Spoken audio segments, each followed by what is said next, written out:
वर्षे आता तुझं ते पाहुणा आलाय, तुझा भाऊ आलाय तुला न्यायला राखी बांधायला. ये की तुला धाडणार राव की. काय झालंय? आता तुझा भाऊ आलाय की तिथं राखी बांधायला. बघायचा का तुला भाऊ कुठं तुझं थांबलाय? दारातच थांबलाय की. हो तुला चल म्हणायला लागलाय. हा जायचं का नाही तुला त्याच्याकडे मग? अहो तसं मग सावणी तोंड करून काय बघायला लागलीच? तुम्ही मला बोलायला लावता. कशाला असं करायचं? मी काय करायला लावलं? आता तुझा भाऊ तुला राखी बांधायला न्यायचं चल म्हणायला लागलाय, तू काहीच बोलणार गेलीस, आपल्या इथंच रुसून बसलीस. नाही बोलले तरी पण तुम्हाला कसं काय बोलता हो? असंच बोलतो.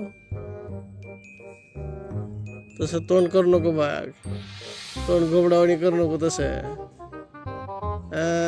तोंड गोबडावणी करू नको तसं. ती नाकाच्या फकड्या उडायला लागल्या तुझ्या. तुम्हीच करायला लावतो. मी तुम्हाला बोलले होते का अगोदर? आणि ते कुत्रा तुझा आता नाही का मग मेहना? तुझा भाऊ आहे ना ती. हो माझाच भाऊ आहे. सगळं गणगोत माझीच पडले तिथे तुमच्या इथे येऊन. मग तुझा भाऊ आलाय, त्याला जाऊ त्या संग बसून कुत्र्याला संग. हो हा ते त्यानं मला सांगितलंय ग की ती तुझा भाऊ आहे आदल्या जन्मेचा म्हणून. मग ती त्याच्यामुळे तर आपल्यापाशी काही इथे येऊन बसलेला आहे. ती भेट घेते तुझी. दररोज आपल्या दारा सुटला हातलंय का तरी इथलं? हा इथं जास्त ठिकाणा जाऊन बसले ती. जाऊ तिकडे. हे असलं का उपयोगाचं आहे?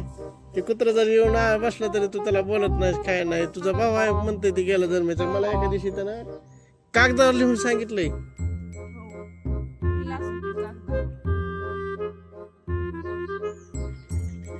काय बोलावं आता बाई, असं म्हणलं काय? ए टप्प्या इकडे रे तू. तू सांग तुझ्या बहिणीला जरा काय आहे ती.